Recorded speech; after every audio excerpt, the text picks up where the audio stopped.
Assalamualaikum, anda sedang menonton Sekilas Fakta 8 April 2022 bersama dengan saya Nusyaha Mama Amin.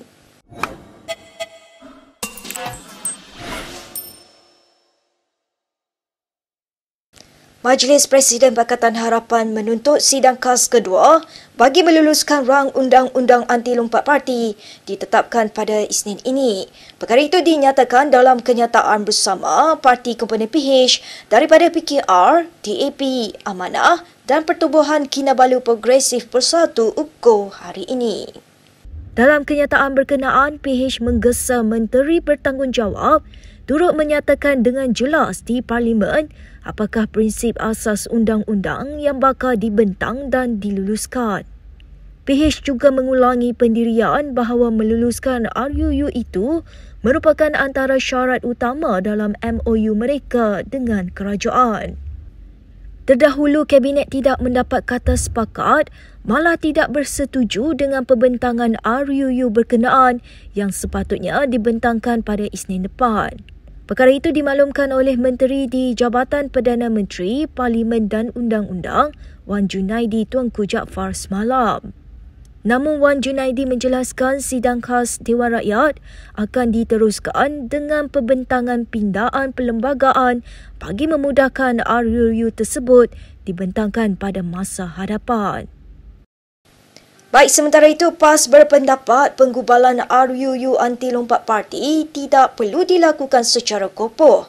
Presidennya Abdul Hadi Awang berkata demikian kepada pemberita di Marang, Terengganu hari ini. Kita kena sedar bahawa lompat parti ini ada sebab-sebab. Kalau sebab-sebab itu betul, kita tak boleh tolak. Kalau sebab-sebab itu salah, baru kita tolak. Ini perlu pada penafsiran. Kerana perjuangan kita untuk selamatkan rakyat, bukan selamatkan diri. Kalau parti itu tak betul, takkan dia tak nak ikut parti itu lagi. Termasuklah parti PAS pun. Kalau parti PAS ubah dasar dia, orang PAS tak boleh ikut. Kalau parti PAS ubah dasar, tak boleh. Dengan sebab itu kena adalah huraian dia. Tak boleh buat budak-budak ya. Sementara itu, Abdul Hadi turut menolak dakwaan Parti Bersatu melengah-lengahkan pembentangan RUU berkenaan. Tak timbul masalah lengah-lengah, Bersatu akan bincang dengan kita. Bukan Bersatu sahaja. Kerana Perikatan Nasional ni meliputi Bersatu, PAS termasuk Parti Sarawak. Termasuklah rakan di Sabah. Ya. Sebahagian UMNO. Sebahagian UMNO. Ya. Ismail Sabri Yaakob menegaskan beliau tidak pernah merayu kepada mana-mana parti politik untuk mengekalkan sokongan mereka terhadapnya supaya terus menjadi Perdana Menteri. Perkara itu dinyatakan Ismail Sabri selaku plaintiff bagi menjawab pembelaan yang difailkan oleh pemilik agenda Daily yang disaman. Ia berhubung penerbitan artikel bertajuk Ismail Sabri bimbang jadi PM paling singkat, rayu jangan tarik sokongan yang didakwa memfitnah Perdana Menteri.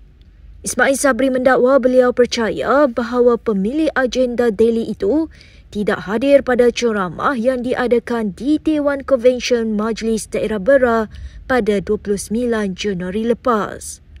Ismail turut mendakwa artikel berkenaan secara keseluruhan memfitnahnya selain mendakwa ia membawa maksud bahawa beliau tidak jujur, licik dan mementingkan diri sendiri serta terdesak untuk terus menjadi Perdana Menteri.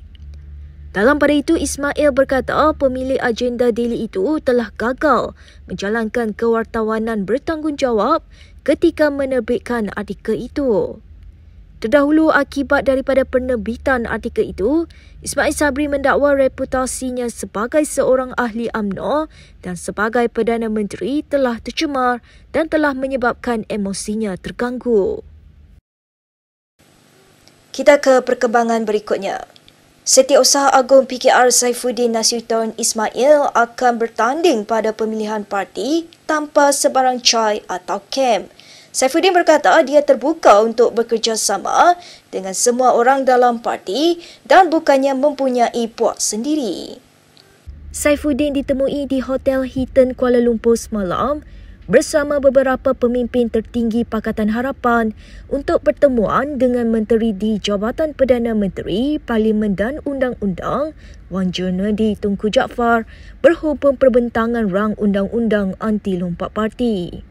Saifuddin yang bertanding jawatan Timbalan Presiden PKR menentang Rafizi Ramli yang kini merupakan salah seorang naib Presiden PKR dalam pemilihan parti yang dijadualkan berlangsung antara 13 Mei dan 18 Mei. Spekulasi bertiup kencang mengenai siapa yang akan menyertai pasukan Saifuddin menentang Rafizi yang juga dijangka mempunyai cai sendiri.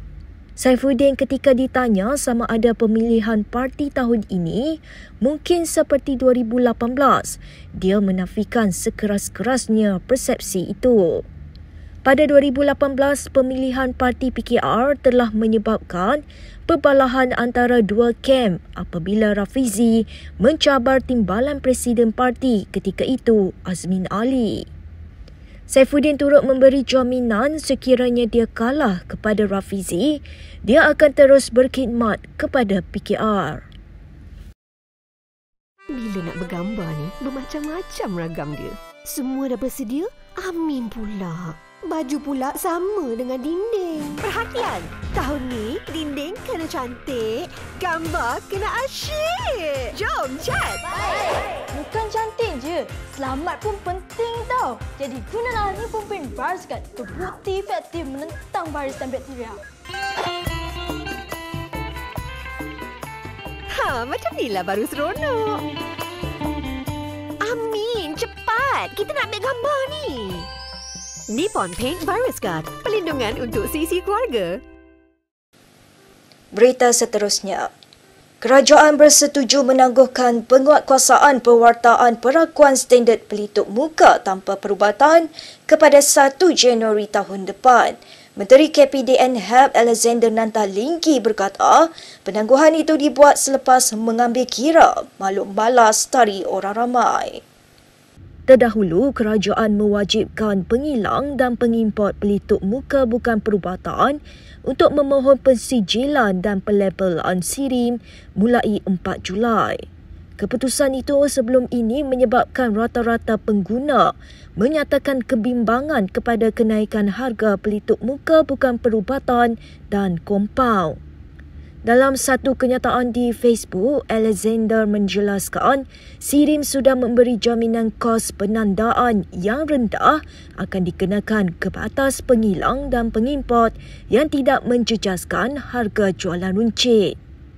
Oleh itu, dia juga memberi amaran kepada industri untuk tidak menaikkan harga pelitup muka bukan perubatan atau KPDN HAP terpaksa menetapkan harga shilling. Alexander juga menjelaskan pengguna tidak akan dikenakan kompaun sekiranya menggunakan pelitup muka bukan perubatan tanpa SIRIM. Sebaliknya, tindakan kompaun itu hanya akan dikenakan ke atas pengilang dan pengimport sahaja. Beberapa nama penceramah terkenal yang lazim dengan gaya penyampaian garang kini tidak lagi dibenarkan memberi kuliah agama di sekitar Selangor. Ini selepas tauliah mengajar mereka ditarik balik oleh Majlis Agama Islam negeri itu. Antara mereka yang terjejas ialah bekas calon PAS bagi Dun Kota Anggerik, Ahmad Dusuki Abdul Rani, penceramah Nazmi Abdul Karim dan Syamsul Amri atau lebih mesra disapa sebagai Syamsul Depan. Terdahulu tular satu dokumen bertarikh 17 Mac 2022 dikatakan dikeluarkan Majlis Agama Islam Selangor MAIS di media sosial yang dalamnya terkandung pengemas kinian senarai nama penceramah yang ditarik semula tauliah untuk mengajar.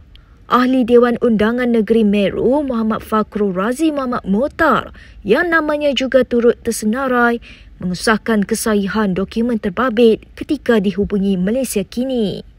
Muhammad Fakhrul Razi yang aktif bergiat dalam sesi kuliah di masjid-masjid sebelum mencuburi arena politik mengakui berasa ralat setelah tidak lagi memegang tauliah untuk mengajar. Malaysia kini gagal mendapatkan ulasan dari pihak Ahmad Dusuki apabila dihubungi. Namun dapat dilihat melalui hantaran di laman media sosial miliknya, penceramah Tebabit mempunyai ketidakpuasan hati dengan situasi semasa. Syamsul Amri ketika dihubungi Malaysia kini masih belum memberikan sebarang kenyataan. Baik, berikut beberapa lagi ringkasan berita untuk hari ini.